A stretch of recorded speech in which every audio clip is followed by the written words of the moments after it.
ఇప్పుడు పెద్దలు, నేను ఇంటర్మీడియట్ చదివే రోజుల్లో మాకు ఉపేందర్ రెడ్డి గారని ప్రిన్సిపాల్ ఉండేవారు గురుకుల జూనియర్ కాలేజీలో.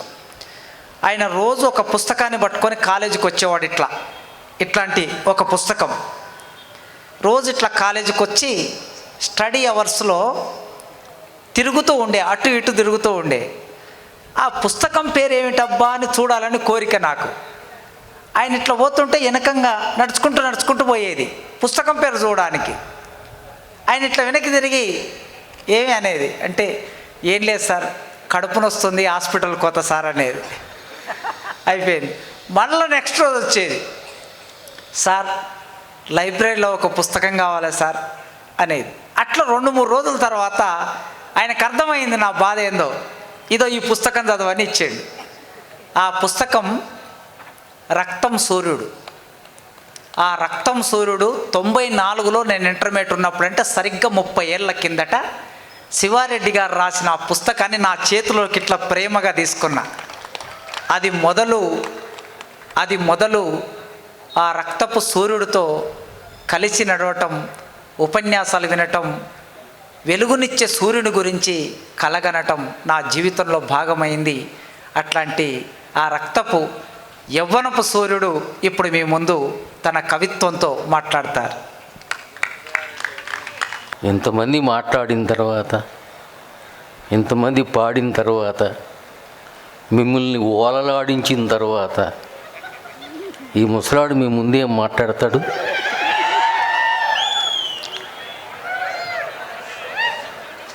ముసలితనం శాపమా? అందరూ ముసలాళ్ళు అవుతారు రేపు, మీరు ఇట్లానే ఉండరు. మా కోడలు ఒక ఆవిడ ఉంది, ఏం కట్టుకుపోతావా, ఎన్నాళ్ళు ఉంటావు ఉంది. నేను కట్టుకుపోను, నువ్వు కట్టుకుపోవు, నువ్వు ఇట్లానే ఉండవు, నువ్వు మట్టిలో కలుస్తావు అని చెప్పా. మిమ్మల్ని చూస్తే చాలా కాలాతీతం అయిపోయింది కదా, టైం అయిపోయింది, 10 వస్తుంది. పెద్దగా ఉపన్యాసం ఏం చెప్పను నేను. ఇప్పుడు నాకు 82 నడుస్తుంది. 82.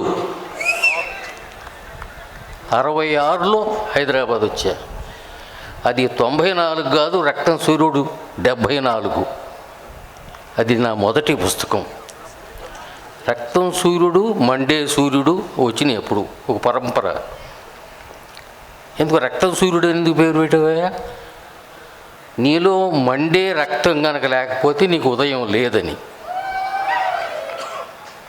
రక్తం సూర్యుడు, అది ఒక ఇమేజ్, ఒక బొమ్మ కట్టాం. రక్తమే సూర్యుడు, సూర్యుడే రక్తం. అక్కడ మొదలైంది ప్రయాణం. 60 ఏళ్ళ నుంచి సాగుతూ ఉంది. ఇప్పుడు నాకు ఒక అద్భుతమైనటువంటి కోరిక ఏంటంటే, నేను 100 ఏళ్ళు బతకాలి. మా సిద్ధారెడ్డి అంటాడు, అంత ఆశ అంటాడు. ఆశ లేకపోతే మనం లేవయ్యా అంటాను నేను. మీరంతా రేపటి ఆశలు, ఇప్పటి ఆశలు. ఆశ లేకపోతే జీవితం లేదు. ఇప్పుడు ఇందాక జానపద పాటల గురించి మాట్లాడుకున్నాం కదా, నాకు ఒకటి గుర్తుకొచ్చింది. నేను పాడగలను. మా వంశంలో ఉంది పాట. ఎక్కడో ఎవరో పాడిన పాట ఇది. తొలి రోజుల్లో హేతువాద సంఘాల్లో తిరుగుతూ మాట్లాడిన సందర్భాల్లో కత్తి పద్మారావు ఇత్యాదులతో ఒక పాట నాకు ఎవరిచ్చారో గుర్తులేదు. 2-3 చరణాలు అంట పాడతా అనలా. ఇందాక ఏం చెప్పాడు, 2-3 చరణాలు అంటాను. పద్యం పాడమని అనరు, పద్యం అను అంటారు. పైన బోయే గరుత్మంతుని దేవుడాని కొలిసేవు, నువ్వు దేవుడాని కొలిసేవు. నేను ఇంకోరుడు రాసిన పాట కాదు, పొలాల్లో పనిచేసుకుంటూ ఒక పాట కట్టాడు.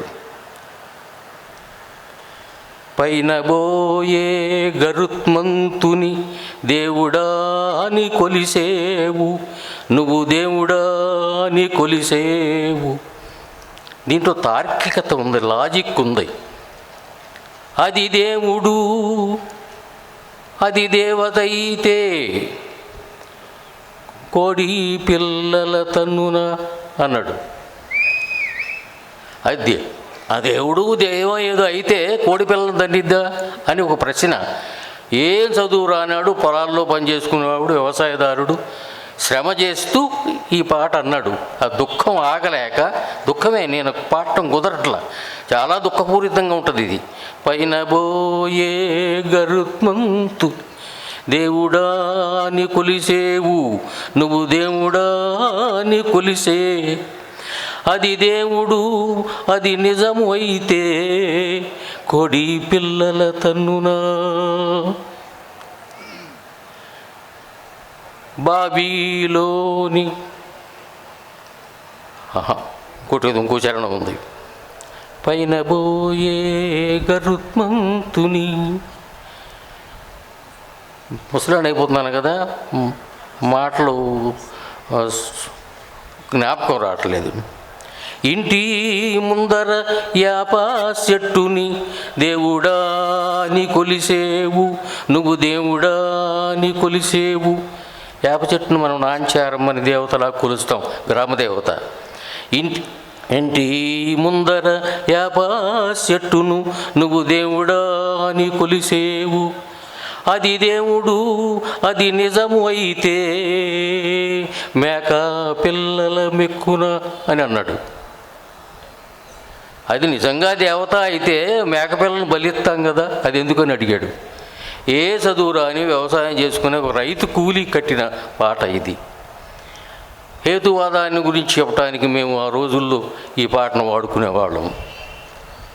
అద్భుతమైనటువంటి జానపద పాటలు ఉన్నాయి. మా అన్నట్టుగా, మన మిత్రుడు అన్నట్టుగా, అది లేకపోతే ఇది లేదు. ఆ సంస్కారం, మన జీవన సంస్కారం అంతా అక్కడి నుంచి వచ్చింది. ఆశ లేకపోతే లేదు కదా. నాకు 100 ఏళ్ళు బతకాలని ఉందంట కదా. ఏం చేస్తావో 100 ఏళ్ళు బతికితే? నాకు పునర్జన్మ మీద నమ్మకం లేదు, రేపు మళ్ళీ పుడతానో లేదో నమ్మకం లేదు నాకు, మీకుందో నాకు నమ్మకం లేదు. నాకు ఈ క్షణంలో బతికిందే, ఈ క్షణంలో అనుభవించిందే, ఈ క్షణంలో చూసిందే కరెక్ట్, ఖచ్చితం, అంతే. రేపు లేదు నాకు. అదే మీకు మీ అందరికి కూడా తెలుసుకోవాల్సింది. మీరు చదువుకుంటున్నారు, నేను మీలాగా చదువుకున్నాను. అయితే ఈ ఆశ చాలా ముఖ్యం. ఆప్టిమిజం అంటారు ఇంగ్లీష్లో, తెలుగులో ఆశ. ఆశ లేకపోతే ఏముంది? జీవితం లేదు. ఇన్ని దుర్భవంలో, ఇన్ని కష్టాలతో, ఇంత దుఃఖంతో, ఇంత బతకడం ఎందుకయ్యా అంటే, స్టెఫెన్ హ్యాకిన్స్ అని ఒక పెద్ద శాస్త్రవేత్త ఉన్నాడు. చాలా ఈ ఖగోళాల గురించి మొత్తం చెప్పినట్టు వాడు. అన్నాడు, ఆయన కుర్చీలో కూర్చొని చేసుకునేవాడు తప్ప నడిచేవాడు కాదు. ఆయన చెప్పాడు, ఇంత దుఃఖంతో, ఇన్ని కష్టాలతో, ఇంత వేదనతో బతకాలి, బతకంటే ఇంకోటి లేదు కాబట్టి అని. బతుకే ముఖ్యం, బతుకే ఆశ. బతుకు లేకపోతే భవిష్యత్తు లేదు, బతుకు లేకపోతే దేశం లేదు, బతుకు లేకపోతే మనం లేవన్నాడు. అటువంటి జీవితాన్ని మనం బతకపోతే ఎట్ట? కానీ ఈ దేశపు దరిద్రం ఏంటంటే, తార్కికతను పెంచి పోషించాల, హేతువుని పెంచి పోషించాల. నెహ్రూ గారు ఎవరో అన్నాడు ఒక మాట, India is not poor, it is poor in mind అన్నాడు. We never try to question చేయాలి. ఆ క్వశ్చన్ చేయటానికి, నేర్పటానికే మా కాశీము, మా వీళ్ళంతా మిత్రులంతా ఉన్నారు. ప్రశ్న లేకపోతే జ్ఞానం లేదు. సైన్స్ అంటే ప్రశ్న, మతం అంటే నమ్మకం, దేవుడు అంటే నమ్మకం. నమ్మకం ఉండొచ్చు, నీ ఆధ్యాత్మిక చింతన నీకు ఉండొచ్చు. ఎక్కువసేపు మాట్లాడటం వద్దు. చూడు, ఓ పద్యం చదువుతాయి వినండి. ఎంత ఎక్కువ కాలం బతకటానికి వీలుంటే అంత ఎక్కువ కాలం బతకాలి. బతకడం నేను అప్పుడప్పుడు సుల్తాన్ బజార్లో ఒక ఆయన ఈ బోర మీద కాళ్ళు చేతులు కుంటి అయిపోయి ఉంటాయి, ఈ పొట్ట మీద పాకుతూ ఉంటాడు. మనబోటానికి ఈ బతుకు బతకపోతే ఏమిటి అని అనిపించింది నాకు కూడా, నీకు కూడా అనిపించచ్చు. కానీ బతకటమే ముఖ్యం. ఎంత ఎక్కువ కాలం బతకటానికి వీలుంటే అంత ఎక్కువ కాలం బతకాలి. ఇంత అందమైన ప్రపంచంలో మళ్ళా కాలు పెడతానో లేదో, ఇంతకంటే అందమైన ప్రపంచం నాకు ఎక్కడా లేదు. ఇంత అందమైన ప్రపంచంలో మళ్ళా కాలు పెడతానో లేదు. సరిగ్గా లేని వాటినంటిని సరిదిద్దాలి.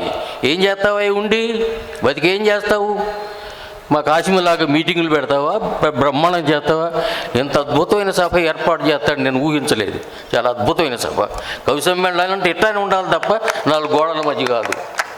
ఇందాక మా కాశీంతో చెప్తున్నాను, అస్సాం సాహిత్య సభ అని ఒకటి ఉంది. కొన్ని లక్షల మందిని పోగు చేసి కవిత్వం చదవమంటారు వాళ్ళు. లక్షల మంది ఆడిటోరియంలో, మన ఎల్బీ నగర్ స్టేడియంలో దాంట్లో కూర్చోబెట్టి చదవమంటారు. అంటే ఇక ఎక్కడో సుందర విజ్ఞాన భవనం చదువుకునేవాడు ఇక్కడ చదవమంటే ఇంకొక చిన్న ఘటన చెబుతారు. ఎక్కువ టైము నాకు లేదు. ఒకసారి ఒక 20 మందిని నిజామాబాద్ తీసుకెళ్ళారు మిత్రులు. ఒక పల్లెటూరు తీసుకెళ్ళి కవిత్వం చదవమన్నారు. అక్కడ అంతా ఆడాళ్ళు చేరారు. సగం మంది మగాళ్ళు, ఎక్కువ మంది ఆడాళ్ళు. బీడీలు కట్టుకుంటూ కూర్చున్నారు వాళ్ళు. చుట్టలు తాగుతూ కూర్చున్నారు కొంతమంది. అక్కడ కవిత్వం చదవమన్నారు. మేమంత పెద్ద మీసాలు తిప్పుకుంటూ పోయారు కదా, 20 మంది పోయారు. అసలు ఆ కవిత్వం చదవడానికి ముందు ఎక్స్ప్లెయిన్ చేస్తారు. పద్యం చదువుతున్నాడు. పద్యాన్ని ఎక్స్ప్లెయిన్ చేస్తారా? చేయకూడదు. న్యాయానికి చదవాలంటే. కానీ వాళ్ళకి అర్థమైద్దో లేదో ఏం చేస్తాం? అసలు మన కవిత్వమా కాదా, వాళ్ళకి అందుతుందా లేదా అనేది ఆ రోజు తేలిపోయింది. ఆ రోజు ఒక మన తుక్కుడుపట్టి కృష్ణమూర్తి అని ఆయన తెలంగాణ మాండలికంలో యాసలో రాశాడు. అది అద్భుతంగా వేలింది. ఆ రోజు కొత్త భారతం అనే పేరు పెట్టి చదివాడు. వాళ్ళకి అందింది, బ్రహ్మాండంగా అందింది, చదివింది. మా వాళ్ళంతా పెద్ద పెద్ద మిగతా చదువుకోండి, ఎవరు కూడా అక్కడ కుదరలేదు, చదవలేదు. ఎవడి కవిత్వం వేళ ఆయన వేలింది. అట్లనే ఎంత ఎక్కువ కాలం బతకటానికి వీలుంటే అంత ఎక్కువ కాలం బతకాలి. ఇంత అందమైన ప్రపంచంలో మళ్ళీ కాలు పెడతానో లేదో, ఏం చేస్తావు ఇక్కడ? సరిగ్గా లేని వాటినన్నింటినీ సరిదిద్దాలి. మనుషులను బాగు చేయాలి, సుందరమూర్తులను చేయాలి. ఈ బతుకు ఇచ్చిన మహత్తర అవకాశాన్ని సద్వినియోగం చేయాలి. వాలినా అక్కడ అదే ప్రాణం, అదే మరణం. ప్రాణానికి శాశ్వతత్వం లేదు, మరణానికి అతీతం కాదిదేదీ లేదు. మా ధర్మసైనం రాసిన పద్యం ఇది. నేను గుర్తుపెట్టుకొచ్చా చదివి వినిపిద్దామని. నా పద్యం చదవటం ఏముందో, ఇది ఎవరిదన్న పద్యం చదివితే బ్రహ్మాండం ఉంటుంది. అది ఇవాళ విన్నారు మీరు, ఎంత అద్భుతమైన కవిత్వం చదివారయ్యా. మీరంతా అదృష్టవంతులు. పాట పాడినా కవిత్వమే, వచ్చిన కవిత్వం చదివినా కవిత్వమే, అంత కవిత్వమే. వీళ్ళంతా కవులు, గొప్ప ఊహాశాలులు. ఆకాశం నుంచి భూమి దాకా అట్లా కవిత వర్షం కురిపించారు వీళ్ళు. అందమైన మనిషిని గూర్చి పాటలు రాసి పాడాలి. భూమి నుంచి విశ్వంలోకి, విశ్వం నుంచి భూమిలోకి ప్రయాణించాలి. ఈ సువిశాల రోదశిలో అద్భుతంగా ఈత వేయాలి. ఈ బతుకు మీద నాకు ఎనలేని మక్కువ. జీవితాన్ని ప్రేమించకపోతే మీకు అందం కనపడదు, ఏమీ కనపడదు. ఈ విశాల మషం మీద నాకు ఎనలేని ప్రేమ, మక్కువ. ఈ మనిషి ఆంతర్యం నిండా ప్రేమే. ఈ మనిషి ఆంతర్యం నిండా ప్రేమే. మనిషి మొత్తం ఒక ప్రేమ ముద్ద కావాలి. విశ్వమోహన సుందర రూపమైన మనిషి, విశ్వరూపణ సుందర రూపమైన మనిషి మనిషిగానే ఎక్కడ దొరుకుతాడు? దేవతగా కాదు, దొరుకుతాడు. ఈ భూమి మీద సమస్త విశ్వాన్ని అందుకొని గుండెల్లో పెట్టుకునే మనిషి ఎక్కడే మీరే. చిన్న పురుగు నుంచి సూపర్ మ్యాన్ దాకా కళ్ళు చెదరగొట్టే అందం. There is no ugly thing for me in this whole world. Everything is beautiful. అనాకార అయింది ప్రపంచంలో లేదు, సమస్తం అందమే. అదట్టా రైల్లో వెళుతుంటే ఎంత బాగుంటుంది జీవితం. మళ్ళీ వస్తానో రానో ఈ భూమి మీదకి. ఉన్నన్నాళ్ళు ఈ భూమిని గోలికాయలా ఆడుకోవాలి. ఉన్నన్నాళ్ళు ఈ భూమిని గోలికాయలా ఆడుకోవాలి. మనం అందంగా ఉండటానికి, ఆనందంగా ఎదగటానికి ఈ భూమే, ఈ మట్టే, ఈ నేలే కారణం. దీన్ని భుజం మీద పెట్టుకొని ఊరేగుతాను. ఈ భూమి మొత్తాన్ని దీన్ని భుజం మీద పెట్టుకొని ఊరేగుతాను, భుజం మీద పెట్టుకొని ఊరేగుతాను. ఇది ఒక అద్భుతమైన ఆశ, కోరిక. సాధ్యమా? సాధ్యమే. మనిషికి అసాధ్యమైంది ఏమీ లేదు. ఆశ పెంచుకోండి, బ్రహ్మాండంగా ఉంటుంది జీవితం. జీవితంలో అస్పృశ్యత అంటూ ఏమీ లేదు. దేన్నైనా స్వీకరించవచ్చు. కవిత్వం దేని గురించి అయినా మీరు రాయొచ్చు. ఇందాక చెప్పాను, మీరు ఎవరో పొలాల్లో పని చేసుకుంటే అద్భుతమైన పాటలు, ఎన్ని పాటలు ఉన్నాయో చెప్పనక్కర్లేదు. మిత్రులంతా చెప్పారు కాబట్టి 10 దాటింది టైము. ఎక్కువసేపు తీసుకోవటం మర్యాద ఉండదు. ఇప్పటికే ఆలస్యమయ్యాను. నేను ఎంఏ ఆంధ్ర యూనివర్సిటీలో చదివా, విశాఖపట్నం. అదొక పెద్ద చిన్న పల్లెటూరు. ఇక్కడ నేను ఎంఫిల్ చేశా. అద్భుతమైన టీచర్స్ ఉండేవాళ్ళు. గొప్ప నారాయణ రెడ్డి గారు దీని మీద ఒక పద్యం రాశాడు, వజ్రపు తునక అని. అద్భుతంగా ఈ ఈ ఈ బిల్డింగ్ మీద, ఈ ఉస్మానియా యూనివర్సిటీ బిల్డింగ్ మీద ఎంతమంది కళాకారులు ఒక చంద్రమండలం నుంచి ఒక మొక్క తెచ్చి ఇక్కడ పెట్టారు కదా, అంత అద్భుతమైనటువంటి. You must be proud of this university, all of you. You haven't to be the students of this university and feel proud. Don't forget your teachers, the primary teachers, high school teachers, college teachers. Don't forget anyone.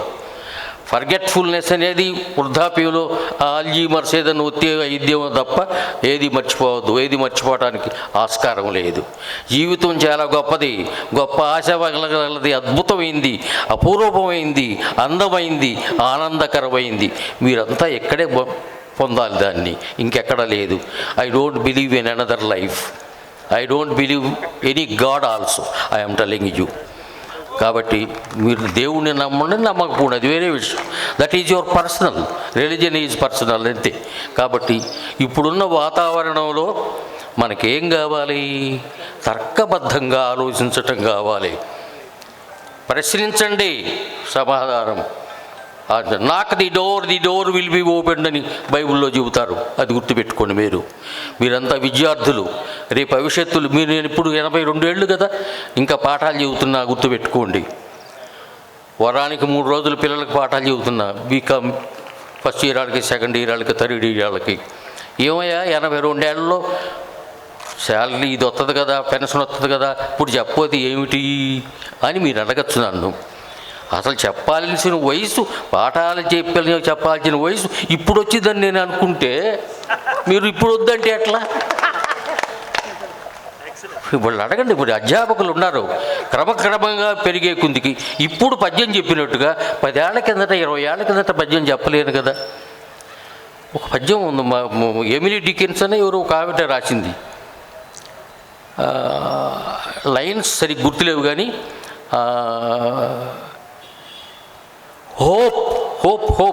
Hope has feathers అన్నాడు. Hope has feathers. Feathers అంటే ఏకలు. ఎవరికి ఉంటాయి? పిట్టలకు ఉంటాయి, మనకు ఉండవు కదా. నాకు చాలా కాలం ఈ చేతులు రెక్కలుగా విశాల ప్రపంచంలో తిరుగుతున్నట్టుగా ఇప్పటికీ కళ్ళగట్ట నేను. అద్భుతమైనటువంటి ఉద్యానవనాలు, కొండలు బ్రహ్మాండంగా నా పొట్టకు తగులుతా. ఈ పొట్టకి వృక్షాల తలలన్నీ తగులుతూ ఉండేది. ఎంత అద్భుతమైన సౌందర్యం చూశాను నేను. కళలో నిజంగా లేచినప్పుడు ఉండదు కదా. మీరు కలగంటారా? కలగకపోతే జీవితం లేదు. వాళ్ళకు ముందు నిజం. ఈ నాగరాజుకి అవార్డు వచ్చిన సందర్భంలో 2 గంటల చర్చ జరిగింది ఆ పుస్తకం మీద. చర్చ జరిగిన తర్వాత ఆ 3 జ్యూరీ మెంబర్స్ ముందు 4-5 పద్యాలు చదివి వాడు ఓటేస్తే ఈ గాట్ ఇట్. అద్భుతమైన మీరు విన్నారు, మీరంతా కవులే. కవిత్వం రాయని కవులు ఉన్నట్టు మీరంతా మీరే. కవులే కవులు కాదు, కవిత్వం రాయని కవులు ఉంటారు, కవిత్వం వినే కవులు ఉంటారు. అందుకని మీరంతా కవులే.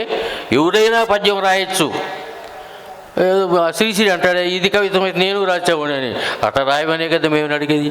దానికి ఛందస్సు ఏం అక్కర్లేదు. పాట కంటే లయ కావాలి కదా. వచ్చిన కవిత్వానికి లయం అక్కర్లేదా? అక్కడ దరిజే వచ్చిన కవిత్వానికి కూడా ఒక లయ ఉంది. దాని వాక్యానికి వచ్చిన వాక్యానికి కూడా లయ ఉంటుంది. అవన్నీ ఇప్పుడు మరొకసారి మాట్లాడుకుందాం. ఇవాళ నన్ను ఇక్కడ పిలిపించి చేసినందుకు మా కాసిమ్కి, నన్ను ఇక్కడ కూర్చోబెట్టి ఎంత అద్భుతమైనటువంటి కవిత్వ వీళ్ళందరికీ వీళ్ళందరికీ కూడా ధన్యవాదాలు పెడుతూ నమస్కారం చేస్తూ ఈ మరాడు ఇక్కడ